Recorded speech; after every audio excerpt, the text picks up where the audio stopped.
Hello, you wonderful people, and welcome to another episode of Super-Fanta-Fi. This being a show where I talk about TV shows of the supernatural, fantasy, and/or science fictional genre. For today's episode, I'm gonna talk about the season finale of 12 Monkeys.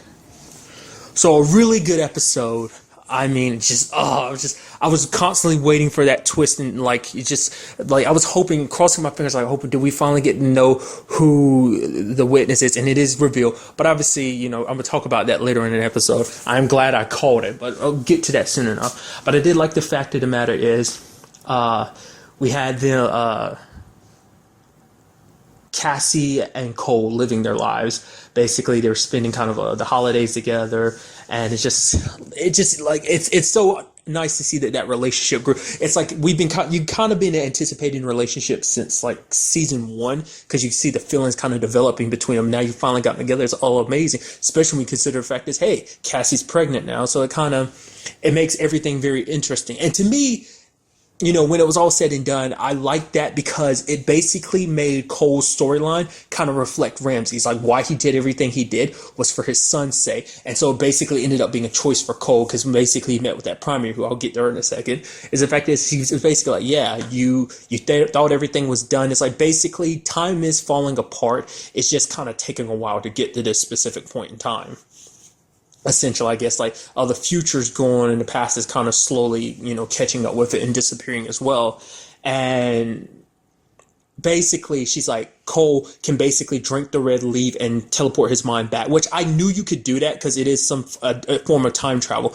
I didn't know you could do to the extent of actually like implanting your current self inside of your past, but I did not know that was possible. Makes you wonder, is that something they just came up with at the last minute, or is that because it never seemed like that was always capable of. It wasn't until like this episode that they were like, yeah, you can do that, because they've never brought that up before, have they? They've always talked about like, oh, it meant you mentally time travel, but at the same time, it's like to be able to do that, like kind of put your brain inside of like your old self in the past to kind of change things. But nevertheless, that was kind of, but like I said, he had to basically make a decision kind of like Ramsey. Ramsey wanted to make sure that everything happened so that his son would exist. And it's kind of the same thing. Cole was basically like, he can choose between keeping Cassie and the baby, because rewinding time would mean they wouldn't have spent this time together, because them being together over these 2 years from 57 to 59 is, they finally let down their guards and they finally admitted their feelings towards each other. Like, they finally were able to just be happy.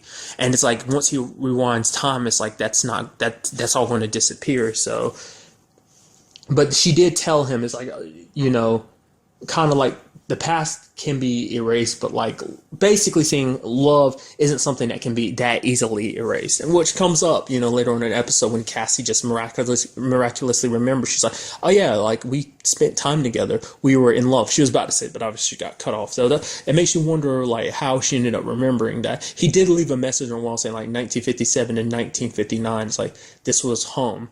So I guess now we kind of get the significance behind the house, which that's going to lead into something else I'm going to get to in a second. What I want to bring up about the primary of this episode, which I was very interesting, like how Cole kept seeing her, and every time he saw her, like time froze around him. I thought that was pretty cool. I like the way it looked. But it's the very lovely and talented Madeline Stowe. I know her as Victoria from Revenge. But, every time I kept looking at her in the episode, I was like, Madeline Stowe. I was like, why is her name like like, I know her from Revenge, but it was like something else. It's like something I just can't put it on the tip of my tongue. And then it clicked in. I was like, it's fan service because she was in the original 12 Monkeys movie.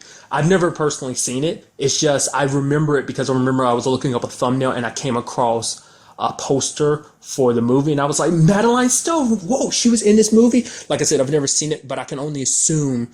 I don't know if the character names are the same, but I assume she was kind of the lead actress in the movie, so she probably played the Cassie role in it. So I thought that was kind of interesting that they brought her in the show and made her a primary too, so that was kind of cool.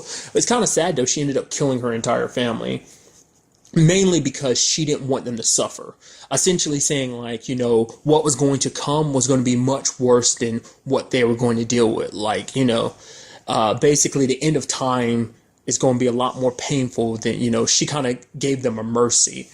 And basically saying, like, if, Cole's not careful, he'd be better off doing that for someone else he cares about, giving them a mercy than allowing them to go through all that. But Cole went back in time. He was able to stop Charlie from killing his wife. And Charlie's like, "You don't understand." And Cole was like, "Yeah, I do." Like after everything he went through, he did understand and ended up killing Charlie.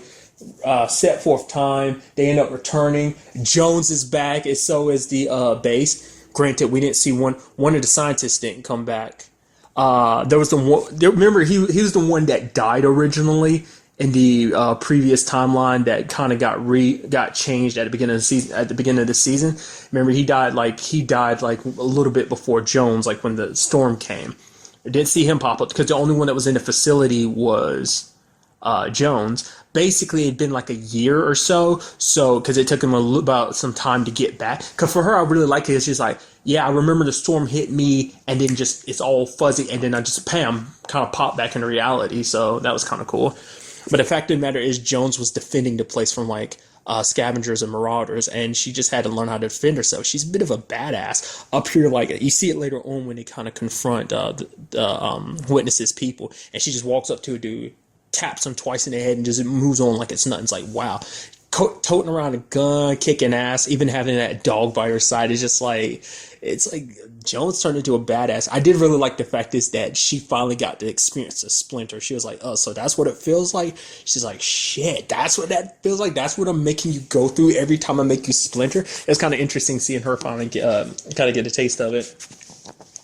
Then we had the whole thing about them get like the whole Jennifer thing, trying to talk to the daughters. And I did like the fact is that one of the, when he was bouncing around, like trying to find back to 1957 to deal with Charlie, he stopped off different points. One time was when him and Jennifer kind of first met. She tied him up to the bed. He was like, and don't call me Otter Eyes, which she calls back to it later in the episode. She's like, I'm never going to stop calling you Otter Eyes. And then his conversation with Ramsey about, not being scared. He needs to take a chance with Cassie, it's always worth the risk. So, but they end up joining up with the others. Like after Jennifer does her speech, her Independence Day speech, which in the back of my mind I kept thinking, at first I was like, is that Braveheart? I was like, this is our Independence Day. It's like, no, it's Independence Day. Or is it a combination of both? Most likely it's Independence Day. I'm sorry, I'm a terrible person. I just don't remember. I've not seen either movie in a very, very long time, so it's understandable.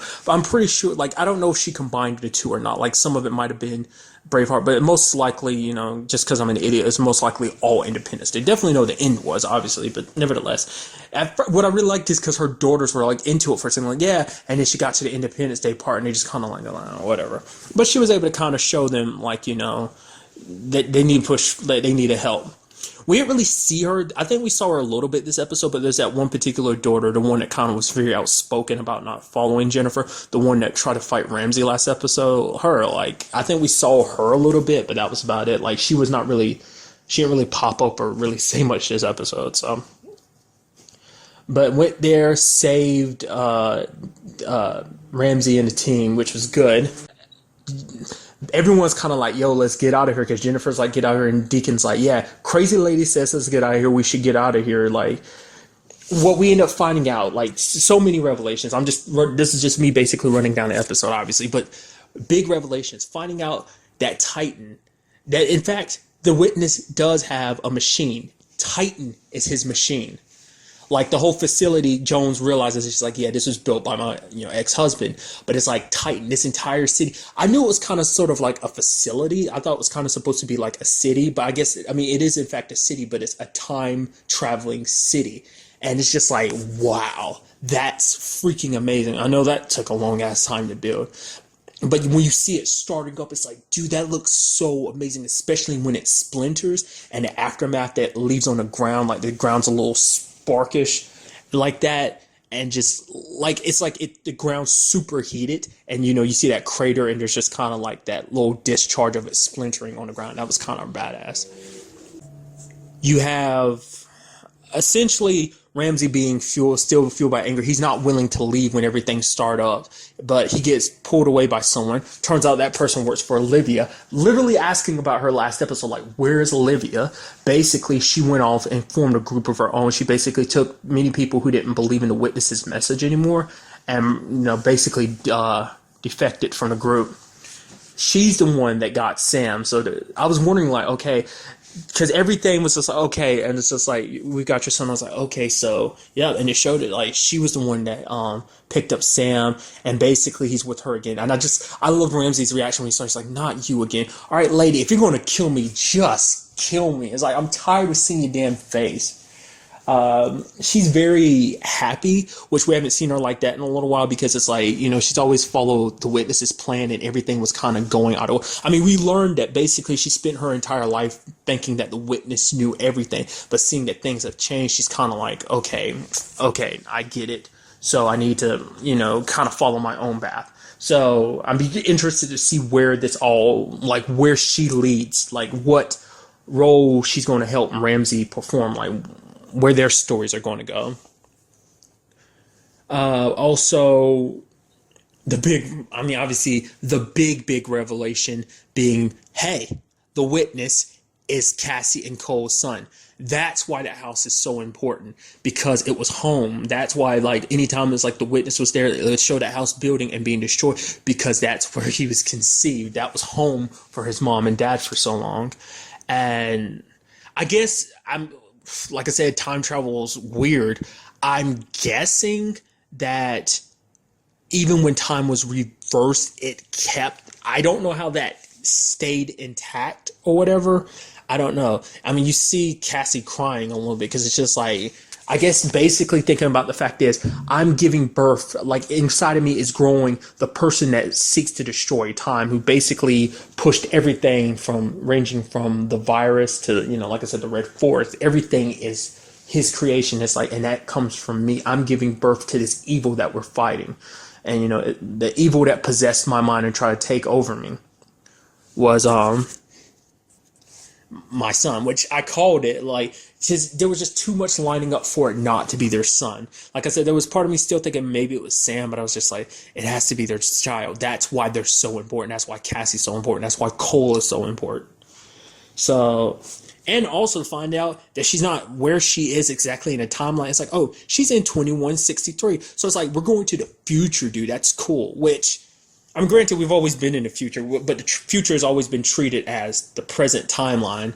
It's like, oh, this is the present, but this is our time, like, pushing to the future. Like, because even Jones was telling Cole, because he wanted to go after Cassie, it's like, we don't know what's there, and Cole doesn't care. He's about to get the woman he loves back. So, especially, it's just an all-around crazy episode. We also had Deacon dying because he sacrificed himself for Jennifer. He's like, get out of here. She's like, no, Deacon. And he's just like, I'm sorry I killed you. Stay behind. Got stabbed up. Now, is he dead, or did he find his way out of there? I don't know. I feel like Deacon's not dead.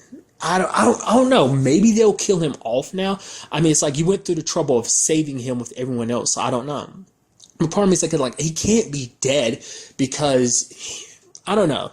I feel like Deacon's too much of a, like, badass to die like that. He probably got super cut up and stuff, but he probably, like, managed to somehow get out of there. Maybe, I don't know, maybe he ended up time traveling. Like, would it'd be kind of interesting if it's like, oh, like, when Cole gets to 2163, he ends up finding Deacon there, like Deacon had killed those guys. He's really badly hurt, and they, like, both work together to find Cassie. Or sadly, what will happen is at the beginning of that season, which the show has been renewed for a third season, yes, what will most likely happen is he'll probably come across Deacon's body at the beginning of the season, which sucks. Which would suck. I hope it's the former and not the latter.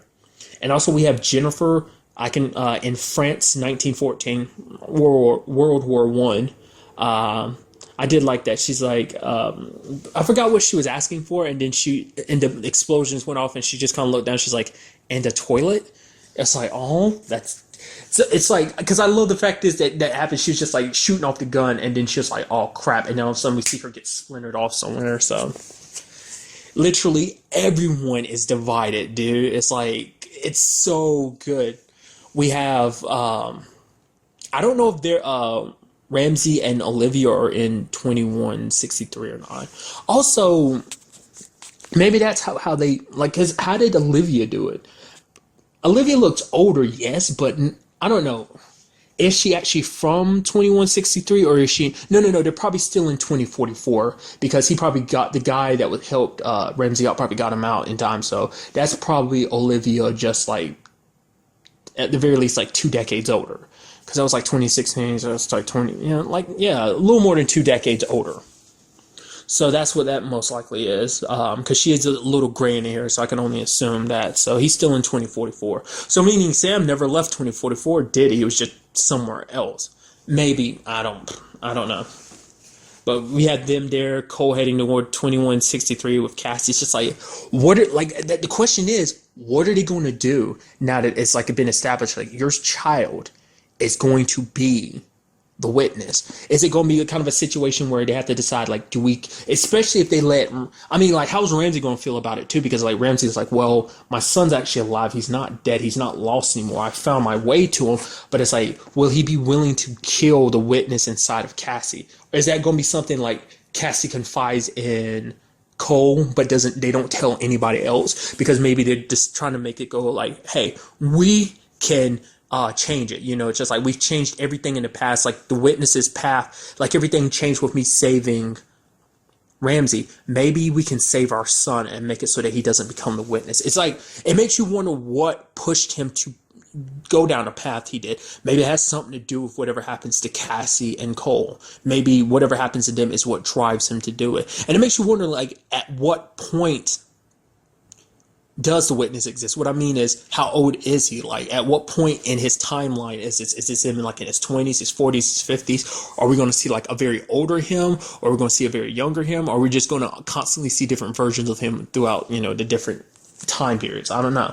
Very interested to see where everything goes in that regards. Just amazing finale, just all around a lot of great stuff.